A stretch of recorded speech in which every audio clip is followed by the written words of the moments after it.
Much-Binding-in-the-Marsh.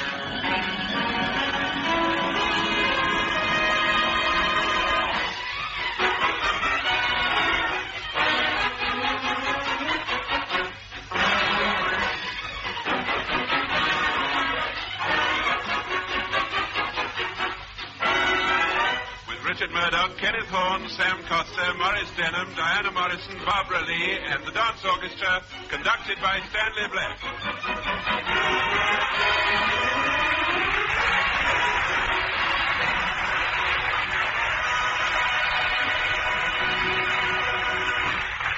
Now, this is Franklin Engelman. I'm warning you, beware. For the 9th time this season, much binding takes the air.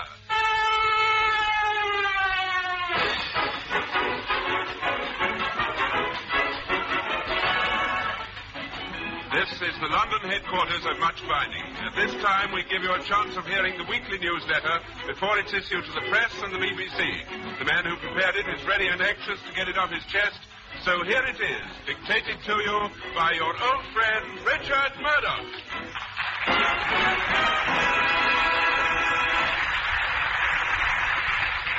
Hello, customers. We're all settling down in London, and I've really found my feet. I looked down, and there they were on the end of my legs all the time. We've had a very exciting week. One day, Mr. Horne took us to the British Industries Fair. We went by taxi and enjoyed the trip very much, all except Mr. Horne, who couldn't get comfortable. When he sat with his back to the driver, he felt sick, and when he sat facing him, he could see the meter ticking up, and that made him feel worse. I was rather surprised to see a stand displaying old-fashioned wooden stocks, ball and chains, and steel shackles. I couldn't understand it, and when a man came up and ordered the lot, I asked him if he was the curator of a museum. He said no, he was the manager of Stoke City Football Club.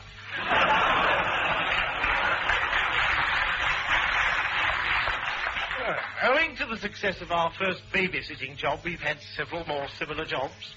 One was to sit in with a baby whose parents had gone out babysitting. Another was to sit in with some parents whose baby was out conducting a symphony orchestra.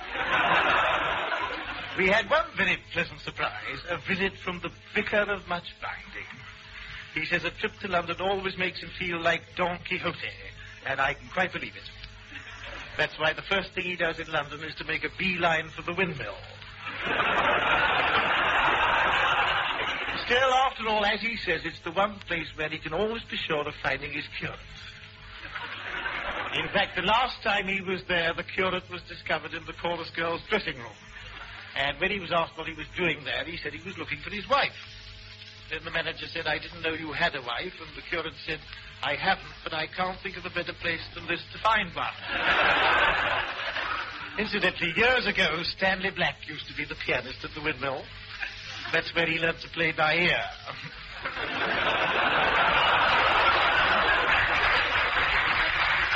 He was always too busy to look at the music. When he first arrived, he complained there was no piano stool, and they said they'd never had pianists before who wanted to sit down. But, sorry about that. Probably the most interesting thing that happened during the week was when they... come in. Ah, good morning, sir. It is good to see you. Good morning, Murdoch.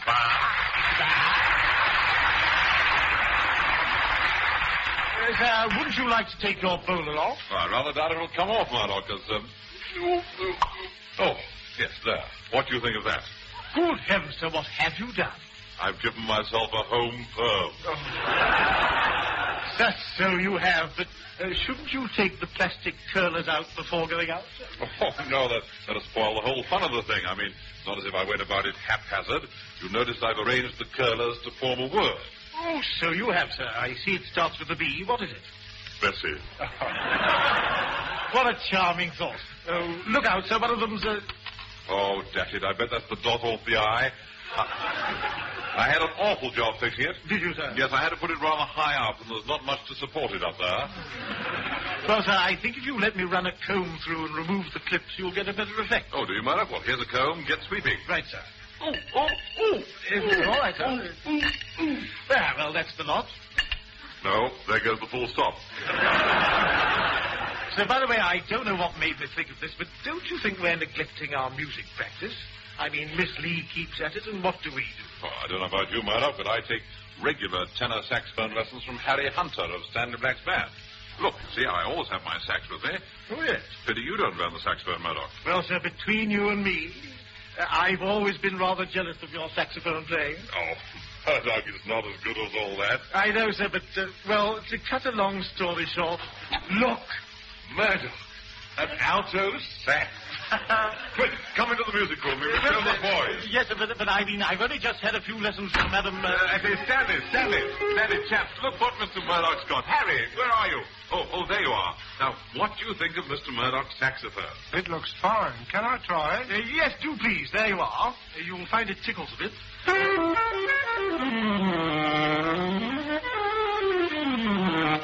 Oh, that's the piece I was going to play. Never mind, you can still do it. No, I just don't feel like it now. I shall play my other piece.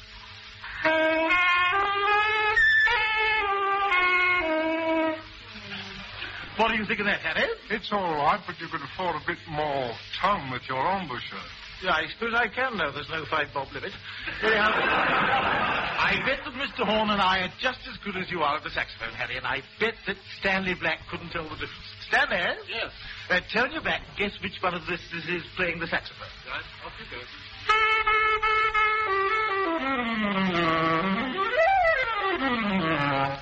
Well, Stanley, who was it? I should think it's Harry Hunter. Who was it? Harry Hunter. Well, Stanley, perhaps you'd like us to join in with you while you rehearse. Right, here's some music. Yes, sir, that's my baby. Oh, our favourite piece, isn't it, sir? Yes, that and the lost chord. Are you ready, Mr. Black? Off we go. 1, 2.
Instrument, sir? Yes, it's a beautiful one. What makes it? It's just called musical instrument saxophone type. Oh, is it really? It was wonderful. We all finished together, didn't we? I got quite out of breath in the middle bit.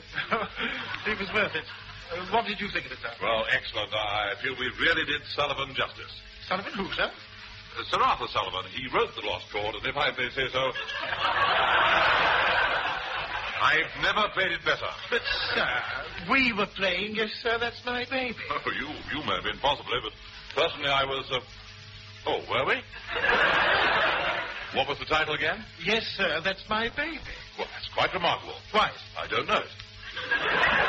Well, then it was jolly clever of you to play it. Yes, wasn't it? Or did I? I don't know, sir. I wasn't listening. Neither was I. Pity. Well, now, Murdoch, settling down all right? Oh, rather, sir. What's more, business is looking promising. Bar Lamb is the talk of the town. I've had some very interesting inquiries. I expect you'd like to see them. Yeah, thank you, Murdoch. I will. Now, let me see. Where are they? Miss Gibbs, my secretary, has a very efficient filing system, but just for the moment, I'm not too... I think they're in this drawer. No, they're not in there. Perhaps they're in this box. No, they're not there. Why, no, they're in this corner cupboard over here. Yes. Sir, would you care for a quick... No, thank you, Murdoch. Yes, it's a bit early, isn't it? Murdoch, those letters must be somewhere. I mean, things like that don't just disappear into thin air. Look who's talking about thin air. Well... Come in. Yes, carry on with the cleaning, Miss Catcheside. You know, there's only one thing for it, sir. I shall have to get hold of Miss Gibbs. By the way, Miss Catcheside, you haven't seen any letters about, have you? Nah. Oh, pity. Most extraordinary thing, because I remember seeing them quite distinctly. Just look out, sir, she wants to do round your legs. Have you seen Miss Gibbs anywhere, Miss Catcheside? Nah. And all this cleaning's very awkward, Mr. Horne here. Do you mind postponing it for a bit? Nah. Well, I'll see if I can get Miss Gibbs. Thank you, Miss Catcheside. Are you happy in your work? Nah. Cheerful type. Fred? Yes? Ask Miss Gibbs to come in, please. Ho, ho, very good. Everything all right down there, Fred? Ho, ho, yes, Tar. I say, there is a funny thing in this morning's paper. You will like this. Seemingly, a witness said to a magistrate, "Speak up, I'm as deaf as a post." And the magistrate said, "As opposed to what?" What? You know I'm writing all these down for you. Miss Gibbs coming up, sir. While we're waiting, sir, let's see what's on the wax. Well, I hope something comes through before Miss Gibbs arrives, because this set takes such a long time to... Welcome overseas listeners as well. The set is just about to start, and Mucham is going to serve. He serves, it's a fault, he serves again, very slow, easy ball, and Cocelli can't quite get his racket to it, and it's 15 love. 15 love. He serves again, another fault. We're still in the first game of the first set. Well, it's a very dull set up to now, but we must remember that these sets take a long time to warm up. Come in. Good morning. Good morning. Morning, Miss Gibbs. And what delicious little commission can I undertake for you this lovely day? Miss Gibbs, I'm looking for those bits of folded things in envelopes to write it on. Yeah, you won't ever trip me up on my filing system. I didn't want to, Miss Gibbs. I was just want those... Letters, Murdoch. Yes. Oh, yes. Now, don't trust me. I know that I put them somewhere where they'd catch your eyes. Such as on an umbrella spoke. No, you little wag, you. Oh, thank you very much. Don't rush me. I wasn't going to. You know, sometimes I do the most absent-minded things. Only last week I went into the Royal Academy and asked them what time the big picture started. Perhaps I put them behind this vase. Be careful of that vase, Miss Gibbs. It's invaluable. Well, it's in pieces now, isn't it? There are the letters in the fireplace. I knew if I put them there, they'd soon come to light. Oh. Good morning. Good morning. She's going to be a great asset. Now then, sir, let's discuss these letters. Costa! By the way, sir, you know we say we'll tackle anything. Yes? Take a look at this letter, sir. I don't think we can tackle that one, do you? Oh, by Jove, no. I'd be worried to death in case Bessie got to hear of it. Yeah. She's pretty narrow-minded. Narrow what, sir? Minded. Yeah, that's possible. Yeah. I've never seen her mind. Anyhow, sir, we'd never get enough cement, would we? No. Now, here's another letter which simply starts by saying... Good morning, sir. Was there something?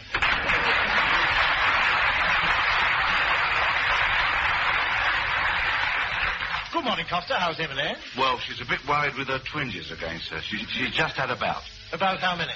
No, sir, no. She got twinges again, and Dr. Turnbull has recommended witch hazel. Witch hazel? He didn't say, sir. It's very worrying. Yeah, but you're not the worrying kind, Costa. Well, and then I've had this PAYE form. PAYE. For all the sense it makes to me, it might as well stand for pay as you earn. But it does, Costa. Well, according to the form, it says I'm a married woman. It doesn't, Costa. It says, are you a married woman? Well, how could I be with this moustache? Well, they ought to know better. Well, you better let me handle this, Costa. I've had a great deal of experience with these forms from my employees in the city. Dealing with them every day is just routine stuff.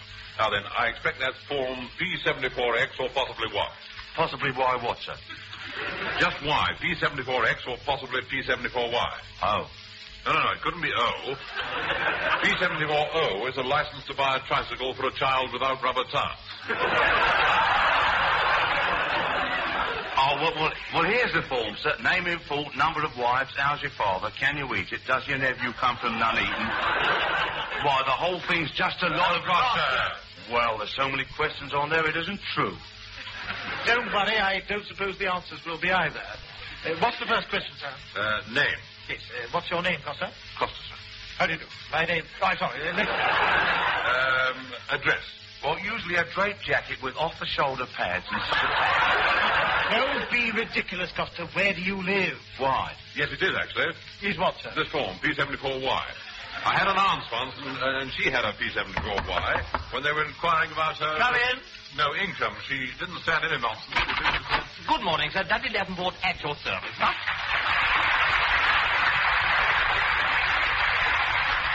Oh, there you are, Dudley. We've been discussing PAYE. Costa's had a form P74Y. Oh, that's funny, sir. I've had a form P74Y, too. No, you couldn't have, Dudley. P74Y2 is a permit for building a potting shed with or without plastic struts. Anyhow, what's worrying you? Well, sir, I seem to have a code. Now, Costa, you're not to say it's due to the change in the weather. It wouldn't be funny. On the contrary, Murdoch, it's very amusing. I've just seen it. What hazel? Good enough for wireless. You know, I don't mind the cold weather myself, but the only trouble is I can't get Emily's mother to go out in it. Costa!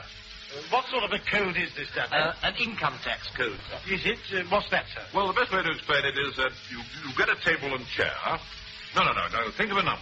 Right, 7. There, good, 7. Now, we must look at this from the employer's angle. So you reverse it, work out the overtime, less the insurance, of course, then it becomes very complicated and you wouldn't understand it. What a bit of luck that you do, sir. Dudley, show your form to Mr. Horne and he'll explain it to you. Oh, jolly dee, sir. It's in my pocket here, sir. There you are, sir. Costa, you better pay attention to this. You'll learn something. Now then, dear Miss Lee, there's a jolly good film on at... Oh, I say, I'm a fool. Give him the right form quickly now. Yes, sir. There you are, sir. Oh, yeah, this seems to be more complicated than Costa's. You're holding it upside down, sir. Oh, well, it doesn't make any difference. Doesn't it, sir? I had to fill in a form once and I read it the wrong way round. What happened?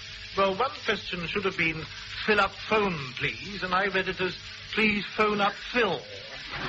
Oh, Miss Calvert was most curt about it. Was she? Well, there's one way of dealing with these forms, Murdoch. What's that, sir? Ignore them. I quite agree. They're much too complicated. You don't understand them, do you, Dudley? No, sir. And you, Costa? No, sir, they're absolutely masochistical from where I'm standing. That settles it. Now, just write, just write gone away on the thing and put it back in the letterbox. Now then, take a look at that letter, sir. Well, they still haven't sent the lenses for my glasses, so Costa, just read it for me, will you? Right, sir. No, aloud. Oh, I see. Amis Français désirent les allons record. What does that mean, Dudley? Let's have a look, Mr. Costa. Amis Français désirent les allons record. It's me, sir. Yeah, give it to me. That's not French. It says Amy Francis desires a Les Allen record. You can fix that, Dudley. Next.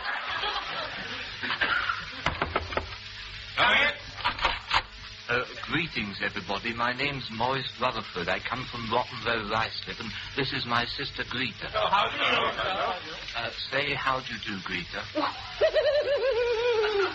Yes. Greta's celebrating her 21st birthday on Friday, and she'd be frightfully grateful if you could arrange a cabaret in the drawing room after the reception. But of course we could, couldn't we, sir? Oh, rather. How does it feel to be nearly 21, Miss Rutherford? Yes, so did I. And, what sort of cabaret had you in mind, Mr. Rutherford? Well, we'd appreciate a really good singer. Oh, we've got a splendid singer here. Well, I'm a bit out of practice, so... I did play Peter Grimes last week. I play Donald Pierce in the next round. Oh, anyhow, Costa, what do you know about music? Well, in the winter I do a bit of composing. Oh, really? And what do you do in the summer? I decompose. Mind you, Emily's got a bit of a voice. Has she? Oh, yes. You know, the night we got engaged, she sang a song called You Remind Me of My Mother. Oh, I was very touched. Were you really? Yes, you know, I was so thrilled I gave her the ring right away. Then when I saw her mother, I tried to get it back again. But it was too late. Oh, Costa. Well... Dudley, ask Miss Lee to come in. Oh, jolly Deetha. Now then, Mr. Rutherford, what else would you like in the cabaret? Well, it's really Greta's celebration. Well, Miss Rutherford. I don't know whether we can manage that, sir. Because, Here she is. Oh, good morning, Miss Lee. Good morning. Miss Lee, this is Miss Rutherford who'd like you to sing at her 21st birthday party. Oh, I'd love to. What sort of songs do you like? Well, Greta really prefers opera like Cavaliero Rusticano, but I prefer you to sing Where My Caravan Has Rested. Oh, Mr. Rutherford, have you got a caravan? Oh, not really, but if I had, I'd be very grateful if you'd grace it with your presence wherever it rested. Oh, Mr. Rutherford. Well, as a matter of fact, Miss Lee doesn't sing that type of song, do you, Miss Lee? Well, Dudley... No, your favourite song is that one you sang to me yesterday, isn't it, Miss Lee? You mean I Remember the Cornfield? Yes, so do I. Very nice people, the cornfields. Yes, Miss Lee, will you sing it now for me, Miss Lee? Of course, Dudley. Oh, thank you, Miss Lee.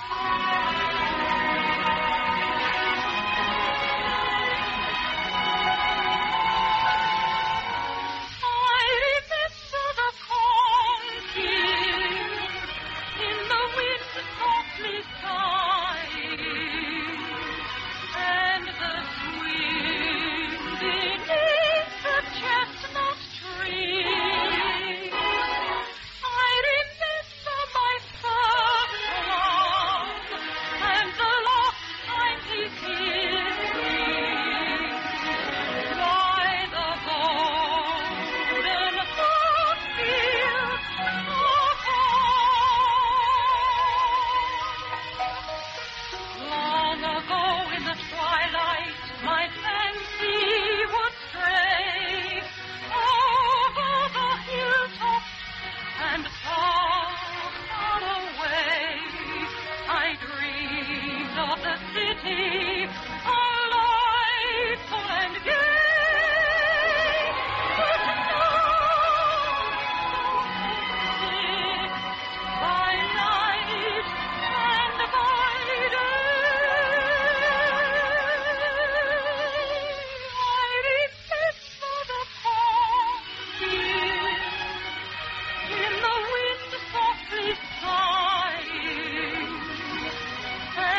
You're a really great soprano, Barbara. I congratulate you. Thank you, Mr. Rutherford. I say, Miss Lee, you really shouldn't let that man call you Barbara. I mean, I've known you much longer than he has, and I... But, Dudley, this is business. Yes, but I think it's low business, and there's no business like low business. I know. Dudley. I know what would make a jolly good thing for Miss Rutherford coming of the woman who tossed her, you remember.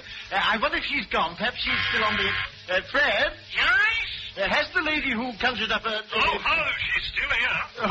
Well, send her in, will you? She's just the very thing there.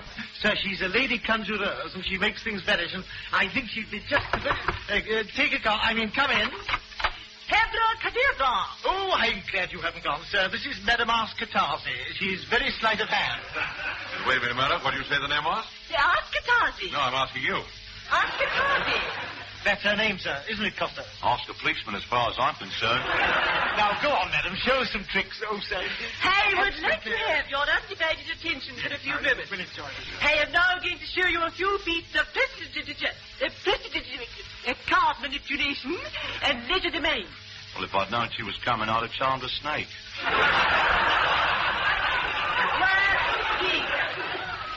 Now, hey, I'm under my blouse jar, an ordinary bottle and an ordinary glass. I also have 2 cylinders of cardboard, and I would like you to see that there's nothing in the thank you very much, sir. Now, this other cylinder yard is also empty, as I would like you to observe. Thank you very much, sir. Now, I place the bottle yard and the glass there. I place one cylinder over the bottle so, and the other cylinder, you see there's nothing in it, sir. Thank you very much. Now, and the other one over the glass too. Now, you would all think it was all amazing if the glass was to be under here, where the bottle is. But, Dudley, I thought with Gregory Becker being in that, it would have been much far better to type, you know. But don't forget Betty Braverwater along with you. Oh, yes, but you're forgetting a certain point which you didn't realise.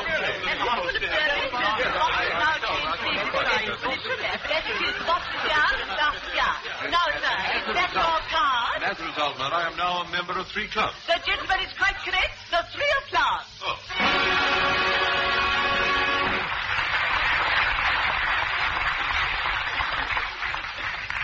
That was ripping. I suppose we couldn't approach Miss Dorothy Lamour to improve the cabaret. Oh, good idea. Have you seen her, Murdoch? Oh, of course, sir. What about that sarong? What's the wrong, Murdoch? Oh, you remember, sir, that little sarong that goes something like this. And much finding in the marsh. Although perhaps we're both a trifle blasé. And much finding in the marsh. We are much impressed by Madame Ascatasi. She sawed a man in half. It really was a gruesome sight. She gave us 1 half each, and then she bade us both good night. My half's a concert pianist now. Mine's an outside right. At much finding in the marsh. At much finding in the marsh. To the big 3 we would like to send our greeting. At much finding in the marsh. We hope they have a most successful meeting. Our weather is so changeable, but that is nothing new. It really would be terrible if they should get the flu. Schumann. Atchison. And Ernest At much finding in the marsh. At much finding in the marsh. The Grand Prix racing cars are really frightening. At much finding in the marsh. And these Italian models go like lightning. They just go. And then they're miles away. This next one can't be foreign. It looks much too old and grey. I'm a British car. Hooray! And much finding in the marsh. And much finding in the marsh. Bing Crosby's golf will soon have Britain swooning. At much finding in the marsh. We hear he's just as good at it as crooning. Although he had a splendid round when last we saw him play. His final drive went out of bounds, I much regret to say. And where do you think they found it when the crowd had gone away? Where the blue of the night meets the gold of the dawn. And much finding in the marsh. Much finding in the marsh. And much finding in the marsh.